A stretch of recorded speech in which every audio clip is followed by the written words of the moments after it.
여러분, 전쟁을 벌일 때 보통 무기와 군수물자를 많이 준비하고 병력을 늘립니다. 군사력을 증강시키죠. 이것이 전쟁을 치른 데 있어서의 상식적인 전략인 것입니다. 그런데 지금 이스라엘과 미디안과의 전쟁에 있어서 하나님은 기드온에게 무엇을 말씀하고 있습니까? 여호와께서 기드온에게 이르시되 너를 따르는 백성이 너무 많은즉 내가 그들의 손에 미디안 사람을 넘겨주지 아니하리니 이는 이스라엘이 나를 거슬러 스스로 자랑하기를 내 손이 나를 구원하였다 할까 함이니라. 너무 많은즉 이스라엘 백성들 너희가 지금 너무 많다. 그래서 미디안을 너희에게 넘겨줄 수가 없다는 것입니다. 여러분, 숫자를 줄여라는 말씀인 것이죠. 이것은 전쟁에 있어서 있을 수가 없는 전략인 것입니다. 이렇게 있다가는 여러분 반드시 필패하게 되어 있습니다. 지금 미디안과 연합한 적들의 수가 얼마나 많은지 우리가 살펴봅시다. 12절에 미디안과 아멜렉과 동방의 모든 사람들이 골짜기에 누웠는데 메뚜기의 많은 수와 같고 그들의 낙타의 수가 많아 해변에 모래가 많은 같은지라. 여러분, 미디안과 연합한 적들의 수는 해변의 모래처럼 많았습니다. 그에 비해서 이스라엘 백성들은 고작 32,000명에 불과했습니다. 지금도 너무 적은데 하나님은 너무 많다. 두려운 자는 떠나라. 그래서 22,000명이 가고 10,000명 남았습니다. 그것도 너무 많다. 또 줄이십니다. 300명 남았습니다. 여러분, 적들은 모래알처럼 많은데 줄이고 하나님은 또 줄이십니다. 32,000명도 적은 수인데 하나님은 너무 많아서 더 줄여버리십니다.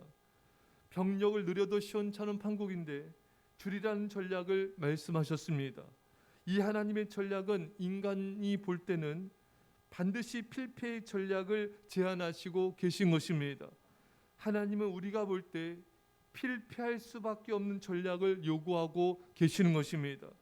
여러분, 여기서 중요한 건 뭘까요? 하나님, 이 전략은 너무 말이 안 됩니다. 이 전략 가지고는 적들한테 반드시 집니다. 이렇게 반응하는 것이 아니라 하나님은 순종을 보시고 계신 것입니다. 중요한 것은 순종입니다. 하나님이 무엇을 요구하신지 그 말씀에 순종할 때 승리한다는 것입니다. 특히 하나님의 말씀대로 하면 실패할 것 같은 그 말씀에 순종해야 됩니다.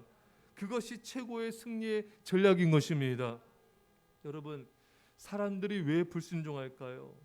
하나님의 그 말씀에 순종하면은 실패할 것 같으니까. 그래서 순종을 안 하는 것입니다. 사람들은 저마다의 목표가 있습니다. 열심히 돈을 모아서 집을 빨리 살기 원하고 빨리 성공하기 원합니다. 좋습니다. 근데 문제는 하나님을 멀리하면서 예배를 소홀히 하고 기도의 삶을 소홀히 하면서 자신의 목표를 추구하는 것이 문제인 것입니다. 왜 그렇게 할까요? 그렇게 예배 다 드리고 기도하고 봉사하고 섬기면서 그렇게 하면은 자신의 목표를 이룰 수가 없을 것 같은 거예요. 그렇게 하면 자신의 목표를 빨리 이루고 성공할 수가 없을 것 같은 거예요. 그래서 빨리 성공하려고, 빨리 부를 이루려고, 빨리 자신의 목표를 이루려고 하나님의 말씀에 불순종을 하는 것입니다. 하나님은 그러나 우리에게 말씀하시죠. 새벽을 깨어 기도하라. 신령과 진정의 예배의 삶에 헌신하라. 골방에서 은밀하게 깨어 기도하라. 영혼구원에 힘쓰는 전도자가 되어라. 주의 몸된 교회에 충성을 다하라. 그러나 사람들은 생각하기를 이렇게 말씀대로 예배에 성실하고 기도의 삶과 충성된 삶을 살면은 자신의 목표를 이루지 못하고 실패할 것 같기 때문에 불순종을 하는 것입니다. 하지만 하나님의 말씀대로 하면 실패할 것 같아도 순종할 때 하나님이 승리하게 하시고 놀라운 축복으로 갚아 주시는 것입니다. 저는 참 이 간증이 참 다가오는 게 같이 나누고 싶은데, 제가 있었던 게 어느 선교사님이 이제 뉴질랜드에서 오셔서 이제 간증을 하시는 거예요. 그분이 그 당시죠. 그 당시 뉴질랜드 상황이 이제 주유소에서 담배를 팔 수는 없어요. 근데 예수님 믿은 지 얼마 안 된 초신자가 이제 주유소에서 담배 판 게 양심에 꺼리는 거예요. 그래서 이분이 이제 어떡하나, 이거를 담배 파고 싶지 않은데, 그래서 이분이 담배를 팔지 않았습니다. 그래서 어떻게 됐는가? 아니나 다를까 그 사업에 실패했습니다. 아주 망했어요. 그러나 하나님은 어떤 하나님이십니까? 이 성도님 놀랍게 축복하여 주셨습니다. 석유 개발권을 얻게 하셔서 어마어마한 복을 주신 것입니다. 믿음으로 석유를 포기했을 때 석유 개발권을 주신 것입니다.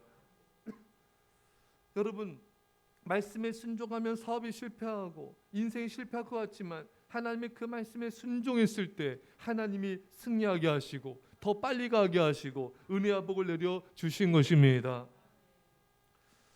또 어느 성도님은 참 예배와 기도 충성된 믿음의 삶을 사느라 돈도 많이 모으지 못하고 여러 가지 불편한 상황을 감수하게 되었습니다. 하지만 하나님께서 어떤 은혜를 주셨냐면은 오히려 높은 경쟁력을 뚫고 청약에 당첨되게 하셔서 은혜를 베풀어 주는 그런 성도님도 보게 되는 것입니다. 예수님은 약속하셨죠. 마태복음 6장 33절에 그런즉 너희는 먼저 그의 나라 의를 구하라. 그리하면 이 모든 것을 너에게 더하시리라. 여러분, 하나님의 말씀에 순종하면은 나의 목표, 나의 계획을 실패할 것 같아요. 하지만 하나님이 성공하게 해주십니다. 오히려 더욱 빨리 우리가 원하는 것들을 이루어 주신 것입니다. 여러분, 하나님께서 말씀하실 때 그 말씀이 부담이 되고 힘들게 느껴지고 마음이 어려워지면은, 그리고 또 실패할 것 같으면은 여러분 반드시 그 말씀에 순종하십시오. 그것은 최고의 승리의 비결입니다. 인간의 본능은 쉬운 길을 원합니다. 모험을 원치 않아요. 안주하기를 원합니다. 그런데 하나님의 말씀은 우리에게 모험을 요구하시고 말씀에 의지하여 벼랑 끝에서 뛰어내리는 것과만 같은 도전을 명령하십니다. 이때 사람들은 두려움을 느끼고 마음이 어려워지고 힘들어지고 말씀을 따라가면 실패할 것 같은 그런 두려움을 느낍니다. 그때 순종하십시오. 순종이 최고의 승리의 전략인 것입니다. 필패할 것 같은 하나님의 말씀에 순종하십시오. 반드시 필패가 아니라 필승하게 되는 것입니다. 여러분의 본능이 원하는 것과 반대로 하십시오. 말씀 따라가면 힘들 것 같고 어려울 것 같고 그러면은 그게 정답입니다. 힘들고 어려운 마음을 가지게 하는 말씀에 순종하십시오. 그것이 승리의 최고의 전략인 것입니다. 사랑하는 성도 여러분, 여러분과 제가 오늘 이 말씀 따라서 필패할 것 같은 하나님의 말씀에 순종함을 통하여 승리하시기를, 필승하시기를 주님 간절히 축원합니다. 기도하겠습니다. 사랑의 아버지 하나님, 하나님의 말씀은 반드시 우리를 승리케 하며 정말 하나님의 말씀대로 따라가면 힘들고 어려워지고 실패할 것 같지만 그 말씀에 순종함을 통하여 반드시 승리하는 믿음의 삶을 살게 하여 주옵소서. 주님께서 우리에게 그런 은혜를 이 새벽에 허락하심을 감사드리며 예수님의 이름으로 기도합나이다. 아멘.